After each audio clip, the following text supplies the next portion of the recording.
지금 전 세계에서 동시에 벌어지고 있는 일이 하나 있습니다. 돈이 다시 풀리고 있다는 겁니다. 미국도 유럽도 결국은 다시 유동성을 늘릴 수밖에 없는 방향으로 가고 있고 한국도 이 흐름에서 벗어나기 어렵습니다. 이렇게 돈이 많이 풀리는 시기에 항상 같이 벌어지는 일이 있습니다. 자산을 가진 사람과 그렇지 않은 사람의 격차가 더 빠르게 벌어진다는 겁니다. 이건 감정의 문제가 아니라 구조의 문제입니다. 돈의 양이 늘어나면 돈의 가치는 떨어집니다. 같은 1억 원이라도 시간이 갈수록 살 수 있는 게 줄어듭니다. 반대로 집이나 토지 같은 자산은 돈이 풀릴수록 상대적으로 더 단단해집니다. 그래서 이 시기에는 가만히 있는 것이 중립이 아니라 사실상 뒤로 밀리는 선택이 되기 쉽습니다. 특히 무주택 상태로 시간을 보내는 건 생각보다 훨씬 위험한 선택이 될 수 있습니다. 오늘 이야기는 바로 여기서 출발합니다. 40대 이후 아직 집이 없는 분들, 지금까지 정말 열심히 살아왔고 가정도 책임져 왔고 소득도 어느 정도 안정됐는데 집만 없는 상태로 여기까지 오신 분들 말입니다. 이런 분들이 요즘 가장 많이 하는 말이 있습니다. 이제 와서 집을 사는 게 맞나? 지금 사면 꼭지 잡는 거 아닌가? 이런 고민을 하는 동안 시간은 계속 흘러가고 그 사이 자산을 가진 사람과의 거리는 조금씩 더 벌어집니다. 집을 산다는 건 인생을 단번에 바꾸는 결단이 아닙니다. 특히 40대 이후라면 더 그렇습니다. 이건 한 방을 노리는 선택이 아니라 남은 시간을 어떻게 설계할 것인가에 대한 이야기입니다.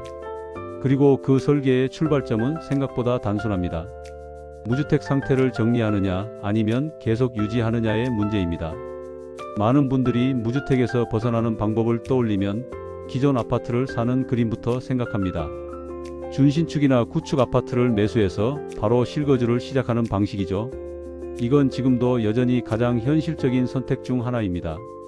이미 지어진 집이기 때문에 가격이 명확하고 동네 분위기와 생활 여건이 눈에 보입니다. 학교, 병원, 상권, 교통 같은 것들이 어느 정도 검증돼 있어서 살아보니 불편하다는 변수가 적습니다. 특히 40대 이후라면 이런 안정감이 중요합니다. 첫 집의 역할은 화려함이 아니라 버텨주는 힘입니다. 이 집에서 몇 년을 무리 없이 살 수 있는지가 가장 중요합니다. 하지만 무주택에서 벗어나는 방법이 이것 하나만 있는 건 아닙니다. 많은 분들이 간과하고 있는 또 하나의 출발점이 있습니다. 바로 분양입니다. 분양이라고 하면 아직도 젊은 사람들 이야기처럼 느껴지거나 경쟁이 치열해서 나와는 상관없는 일처럼 느끼는 분들도 많습니다. 그런데 분양을 투자로만 보면 그렇게 보일 수 있지만 실거주 관점에서 보면 이야기가 달라집니다. 분양은 무주택 상태를 정리하고 관리 부담이 적은 새 집에서 생활을 시작할 수 있는 하나의 경로이기도 합니다.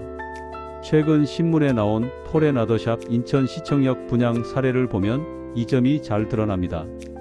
인천 남동구 간석동에 들어서는 대단지 아파트로 인천시청역을 중심으로 교통과 생활 인프라가 이미 갖춰진 곳입니다. 이 집을 대박나는 투자처로 바라보면 실망할 수도 있습니다. 하지만 40대 무주택자 관점에서 보면 이 집은 전혀 다른 의미를 가집니다. 무주택 상태를 끝내고 신축 아파트에서 안정적으로 살 수 있는 첫 집이 되는 겁니다. 관리 부담이 적고 병원이나 관공서, 생활시설이 가까운 곳에서 몇 년을 살면서 남은 인생을 정리할 수 있는 기반을 만드는 선택입니다. 전세를 반복하며 불안하게 사는 몇 년과 분양을 통해 내 집을 만들어 입주를 기다리는 몇 년은 구조적으로도 심리적으로도 큰 차이가 있습니다.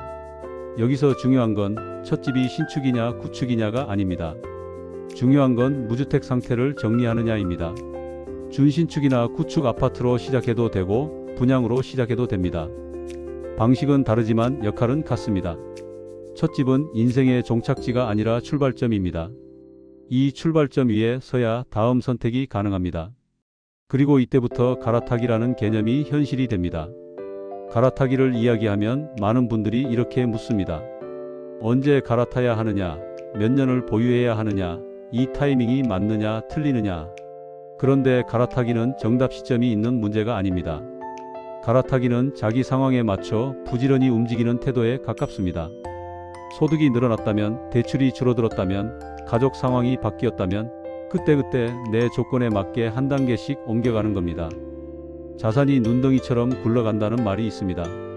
이건 하루아침에 일어나는 일이 아닙니다. 작은 눈덩이를 손에 쥐고 계속 굴리는 사람만 경험할 수 있는 일입니다. 무주택 상태에서는 눈덩이 자체가 없습니다. 아무리 공부를 많이 해도, 아무리 시장을 오래 봐도 굴릴 게 없으면 커지지 않습니다. 집을 하나 마련하고 그 집에서 시간을 보내고 상황이 바뀔 때마다 부지런히 갈아타기를 이어가는 사람만 자산이 움직이는 경험을 하게 됩니다. 이렇게 첫 집을 마련하고 시간이 흐르면 자연스럽게 재개발이나 재건축 같은 장기적인 선택지도 시야에 들어옵니다.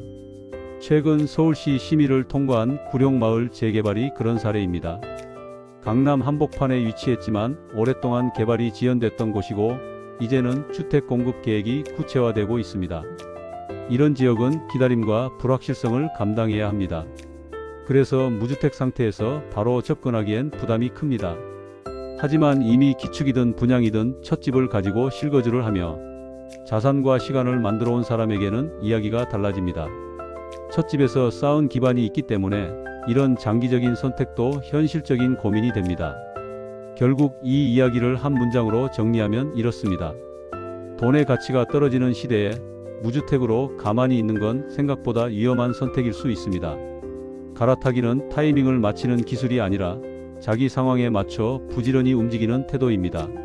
한번 사고 끝내는 게 아니라 상황이 바뀔 때마다 한 단계씩 옮겨가는 사람만 자산이 눈덩이처럼 굴러가는 경험을 합니다. 40대 이후 무주택자라면 지금이 마지막 기회일 필요는 없습니다. 하지만 출발을 미루기에는 더 이상 여유로운 시점도 아닙니다.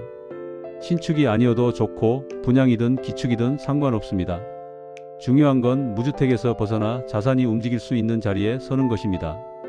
그 위에서 시간을 보내고 부지런히 갈아타기를 이어가다 보면 어느 순간 뒤를 돌아봤을 때 분명히 달라진 위치에 서 있는 자신을 보게 될 겁니다. 그게 이 시기에 부동산을 대하는 가장 현실적인 태도입니다.